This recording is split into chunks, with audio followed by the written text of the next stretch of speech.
Kobe flinch. Now, we're all bullies, but I'm a smart bully. Right. You know who to mess with, you know who to don't mess with. Like, one day, our good friend Jelani, I was trying to bully him, and he fought back. So I knew I couldn't kill him. I knew, He burned leave out. that alone. Just leave him alone. So when y'all was going back, he wasn't backing down, you was backing down. When you did the flinch and he didn't move, what was your reaction? He's a cold. Yeah.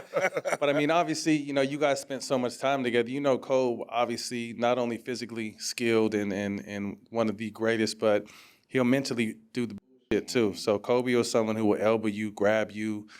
He hit me in my sternum and knocked the wind out of me that game. He went and he was guarding me and tried to double and block Dwight Howard's shot, and the ball came off the rim, and I caught a dunk tip, and he elbowed me all from like here.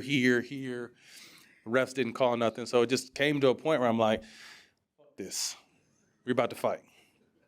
Plain and simple. And the ball fake thing really wasn't even premeditated. I mean, if you look at it, I faked the ball, and the play was for a backdoor for Vince Carter to get a rip screen to get a layup. So I didn't even realize how close, like, that touched his nose and his eyelashes, and he literally just kept chewing his gum and didn't move. But, the funny part and I've told this before, so this is, after that season, we lost to Boston in 7. They went and played the Lakers in the finals, and the Lakers got that redemption in 2010.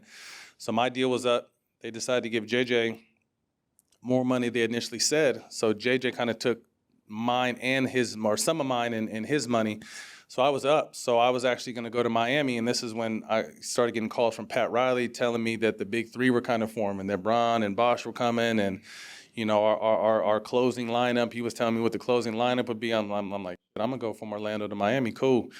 I get a call out the blue from a number that I don't know, and an LA number, and it happened to be Kobe. I don't know how he got my number. And he's like, "This is Kobe." I'm like, "Yeah, right. Get the fuck out of here. Who's this?" He's like, "Nah, it's really me." And so we started talking, and I congratulated him on the championship, and he asked me what I was gonna do, and I told him, I'm probably gonna go to Miami. And he's just like, anyone crazy enough to play with me is crazy enough anyone crazy enough to fuck with me is crazy enough to play with me. Do you want to be a Laker? And I grew up, I was at UCLA when Big Fella and them were winning the championships, and I grew up in Northern California, and Showtime was my team. So I'm like, absolutely. And literally 3 days after that phone call, I'm in LA, and I signed a contract. So that kind of us going back and forth. He went and got Ron Artest the year before because Ron had tried to choke him during the playoffs. And then he came and got me the next year because I, almost threw the ball in his face. And he's like, I don't want to fuck with you guys no more. I want you to fuck with me. But funny story about that. Obviously, me and Ron known for our defense. There would be times where Kobe would really try to cuss us out, because we always guarded the best player to save his energy.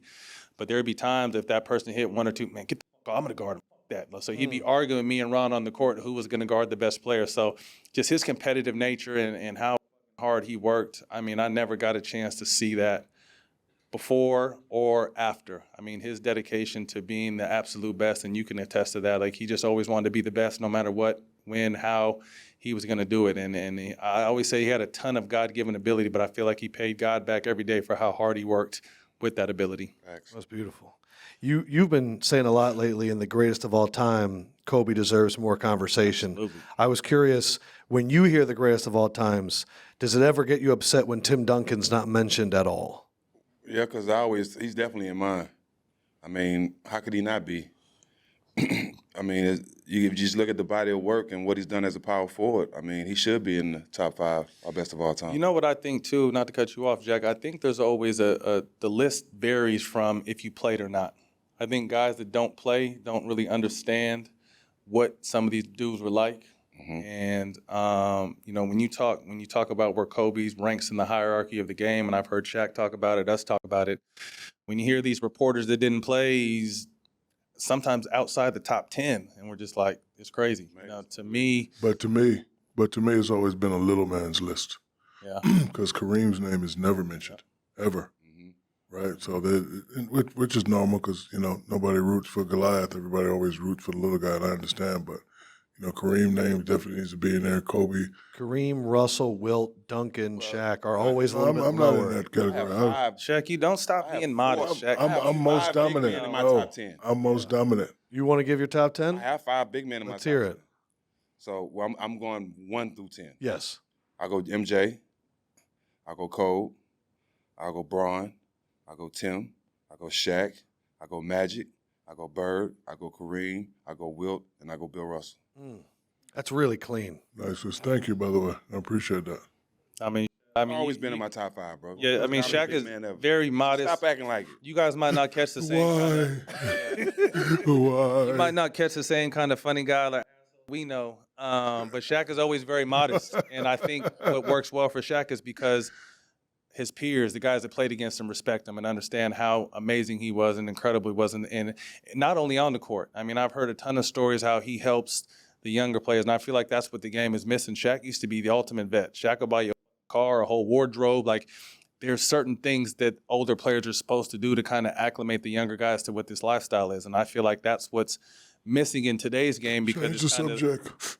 it's kind of the blind leading the blind. It's the young kids leading the young kids, and that's why you kind of see a lot of the BS that goes on because there's no vets. But Shaq was really like the ultimate vet when it came to I'm going to take care of business on the court, but I'm also going to look out for you and help you dodge the pitfalls off the court.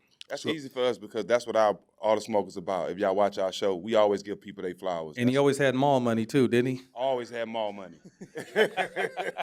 Always had mall money. That's for another show. Really? Yeah. Okay, I'm excited for that one. Yes. If we were building a starting 5 of dudes that you would want to scrap with if it went down, and let's say you two are on the roster, who are the other 3 in the starting 5 that you're picking? Big fella Zebo and I'll probably go with James Jones. Man, James Jones, Zebo, Shaq. All I time. keep hearing about James Jones. Yeah, you that got dude will some kick balls. you in the I chin. heard. No, I heard. He come from a family of fighting. Oh, for real? Training Okay. as a youngster and all that. I mean, yeah. you got to think Oak was a monster out there. Yep. Anthony Mason, Ron Artest, Sheesh. Xavier McDaniels. Buck Williams. Yeah, so His name just sounds crazy, right? Buck? Yeah, Dude, he- fighting a he dude sound like he named can fight, Buck though. sounds awful. just sounds like a bad idea. Yeah. Shaq, who else? Who are you thinking guys that you would want to go to war with? Well, definitely these two. Probably little Oakley. I heard about Zebo. And now since they said James Johnson, definitely got to go with him. But He's a pro fighter. The stories about Oak are insane. But I've who? seen him. About Oak. I've seen him Oh. real time. So, yeah, that's true. I heard if you owed him money, it didn't matter if it was pregame or Not halftime. even old money. He was one of my coaches when I was with Charlotte Hornets. And if you do put a towel on your head, you got to fight him after the game. for real. That rubbed him the wrong way. And he Joe would be like, Wallace. we're fighting after the game. He was coaching our team. Him and Parcells was trying to change the mold of the team and bring it to more of a championship field. That's why Jordan brought him in. Oak was- In Charlotte? In Charlotte. Oh, okay. Saying Joe- you didn't do it. He tells Joe Wallace, we're not putting no towels on the head. We're keeping it professional, you know. As soon as Joe come out of the game, he has long dreads. Put the towel on his head. Oak yanks the towel off. I told you we ain't doing that. Joe Wallace, he's the highest paid on the team at the time. Go get another towel. As soon as Oak see it, I'm going to see you after the game. I'm like, oh. And he's coaching. Coaching. Assistant coach. Wow. Coaches come in after the game. We get out ass whipped too. And Mike come in there, say a couple words. So after Mike say his little speech, Oak 10 times madder. So they all walk out the locker room. And you know what? In each locker room, you can go out 2 ways. All the coaches walk out, and Oak circle around through the other way. As soon as I see Oak walking to Joe Wallace's locker, I just stay. I'm like, Oak, you cannot do this. Didn't I say I was going to slap you? Didn't I say I was going to slap you? I'm like, oh, please. You're a coach now. I'm looking at him dead in his eyes. Please, for me, Oak, please don't slap him. And he go off for like 10 minutes, and I kind of calm him down and he realized he's a coach now. He came this close to slapping the player. Vince told me from like back in the Toronto days that like Oak's hands were like built to slap. Cement. Like the way he described it, slap. they were like long and they were like calloused and Heavy. hard. And he wouldn't punch you; he would just slap the taste out of your mouth. And that's more disrespectful than getting Very punched. Like, as disrespectful. a man to get slapped is like, Put it like this. In Vegas, you know they got the biggest bouncers. It took 12 of them to get him out of the hotel. 12. And 3 of them was knocked out. And he's just slapping them. He knocked the first 2 out by the pool. Get upstairs, he knocked the 3rd one out, and then they all had to bum rush him. We've got a code red.